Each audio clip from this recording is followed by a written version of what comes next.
골드만삭스가 2분기 시장 전망을 내놓은 게 있어서 한번 보겠습니다. 우선 아이폰 현재 관세 막 오른다고 하면서 기존에 550달러이던 아이폰이 847달러, 무려 60%가 오를 걸로 전망이 됐어요.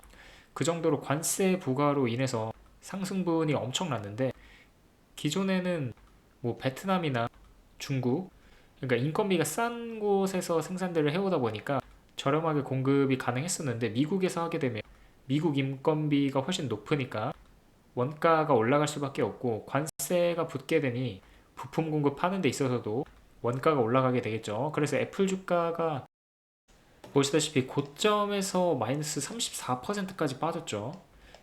원래 260달러까지 갔었는데 172달러까지 빠졌습니다. 그러니까 여기서 그만 빠지겠지. 이게 세계 시총 1위였던 기업이 34%나 빠진다? 그러니까 하한가 한번 맞은 거잖아요. 이러기가 굉장히 쉽지 않은데 관세 영향으로 인해서 엄청나게 빠져버렸습니다. 이렇게 애플뿐만 아니라 테슬라 같은 기업들도 엄청나게 관세로 인해서 주가가 50% 넘게 빠지다 보니까 더 이상 못 버틴 거죠. 그래서 머스크가 트럼프에게 관세 완화해달라고 간곡히 호소했다고 합니다. 그래서 트럼프가 또 머스크를 굉장히 아끼기 때문에 중국만 관세를 높이고 나머지 유럽 비롯해서 국가들은 기본 관세 10%만 남기고 90일 동안 유예하겠다고 했죠. 개인적으로 테슬라를 살 거면 지금 사야 된다고 생각합니다. 그러니까 가치가 최저점으로 떨어졌거든요. 지금 정치적인 이슈 때문에 유럽에서 거의 뭐 마이너스 50% 60% 박살나고 있는데, 판매량이 원래 작년까지만 해도 49만 6천 대가 팔렸는데 33만 7천 대까지 떨어졌었고요. 30%가 빠지게 된 거죠. 이거는 뭐 테슬라가 잘못했다라기보다는 순전히 머스크의 그런 정치적 이슈 때문에 빠진 건데, 주식도 주식이지만 실제 차를 사실 분들은 지금 사는 게 좋다고 생각합니다. 그러니까 주식도 좋아요. 그러니까 왜냐면 지금 중고차 매물이 67% 급증하고 있다고 하거든요. 그 트럼프 아니 그 머스크가 꼴 보기 싫으니까 갖고 있던 차주들이 차량을 그냥 막 내놓는 거예요. 제가 예전에 차량 합리적으로 사야 된다고 하면서 영상 한번 올린 적이 있었는데, 못 보신 분들은 우측 상단 한번 보고 오시고요. 이 테슬라 같은 경우에 이렇게 물량이 중고로 급증해 있을 때, 원래 비싼 차량인데 지금 이렇게 시장에 막 나왔을 때 감가가 이루어지고 공급이 많이 풀려서 가격은 또 많이 떨어져요. 그래서 차량을 사실 거면 지금과 같은 시기에 사시는 게 좋다고 생각하고요. 아무튼 그야말로 4월 9일은 역대급 상승을 보여준 날이었습니다. 2008년 이후에 최고의 날이라고 짐 크레이머가 얘기를 했고요. 지금 엄청나게 밸류에이션이 낮아져 있는 상태거든요. 일단 사도 좋다라고 볼 수 있는 이유 중에 하나가 뭐냐면, S&P 500 기업의 절반 이상이 7주 연속 하락했습니다. 지금 7주 연속이에요. 근데 이때랑 동일했던 수준이 언제냐면 쭉 이어가 보면 1990년 10월입니다. 그러니까 이때 이후로 이렇게 약세장이었을 때가 없었던 거예요. 역사상 약세장 바닥대랑 동일한 수준까지 왔기 때문에 살 거면 지금 사야 된다라는 거고요. 거래량은 역사상 최고치를 기록했어요. 그 4월 9일 날 무려 나스닥 12% 오른 날 거래량이 무려 300억 주입니다. 300억 주. 뭐 300억 달러 뭐 이런 게 아니고 300억 주. 뭐 300억 달러면 엄청난 거죠. 아무튼 무슨 뭐 100만 주, 200만 주가 아닙니다. 비교가 안 되죠. 그러면서 마이크로소프트가 애플의 시총을 따냈고요. 다시 1위로 등극을 했습니다. 이번 약세장 때 애플은 상당히 많이 빠졌는데 마이크로소프트는 생각보다 안 빠졌거든요. 관세 영향이 있어서 조금 덜 받아가지고 마이크로소프트 들고 계셨던 분들은 그나마 나았을 거예요. 다른 M7 중에서도. 그래서 이날 테슬라가 22% 상승했고 엔비디아가 18% 올랐죠. 최소 아무리 못 올라도 9% 올랐다는 겁니다.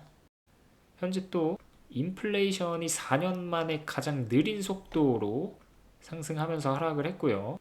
그러니까 상승은 했는데 가장 느린 속도로 상승했다라는 거예요. 물가 상승 속도가 현저히 둔화되고 있다는 거고, 근데 관세가 시행되면 이 그래프가 다시 이렇게 올라가게 될 건데, 그걸 우려해서 머스크가 인하해달라고, 아니 완화해달라고 요청을 한 거였고요. 그래서 트럼프가 그걸 다 알고 있으니 90일간 유예를 했다고 생각합니다. 그리고 며칠 전에 이틀 전이었나요? 어제였나요? 젠스낭이 말하라고 회동했죠. 트럼프랑. 이 자리에서 저녁 먹으면서 미국 내 AI 데이터 센터 투자를 약속했다고 합니다. 또 트럼프가 오는 게 있으면 가는 게 확실한 사람이기 때문에 그 조건으로 H20 원래 중국 바이든이 이제 중국에 수출 못하게끔 막으려고 했었는데 이에 대한 완화를 해줬고요. 그래서 이제 엔비디아는 H20 중국에 수출할 수 있게 됐습니다. 원래부터 수출이 가능했는데 이걸 규제를 심하게 하려다가 미국 내 데이터 센터 투자를 약속하니 완화를 해준 거거든요. 이미 1분기 때 알리바바, 텐센트, 바이트댄스가 23조 규모로 주문을 했습니다. H20을. 근데 이제 규제 완화가 됨으로써 이 증가량은 더 늘어나게 되겠죠. 그리고 골드만삭스가 EQ 2분기 시장 전망을 했는데 기본 베이스 시나리오는 성장이 지속될 거라고 합니다. 원래 65% 확률로 경기 침체 확률을 봤는데 이번에 90일간 유예를 하면서 45% 수준으로 낮췄거든요. 디플레이션과 금리 추가 인하 될 거라고 예상을 했고요. 만약에 관세가 완화되지 않고 그대로 지속되거나 유럽 상호 관세 수준이 웬만큼 합의가 되지 않는다라고 한다면 PC 인플레이션이 2%가량 증가할 거라고 하고요. 경제 성장률은 1에서 3% 감소시킬 것이라고 예상했습니다.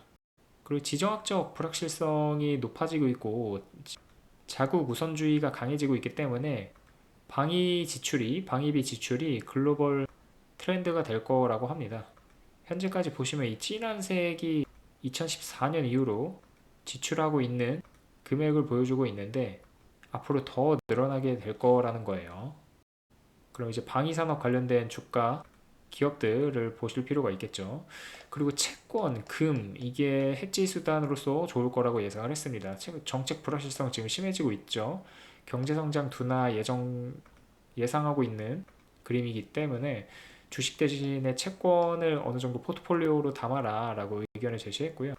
금은 인플레이션 해지 수단으로서 역시 들고 있는 게 좋을 거라고 추천을 했습니다.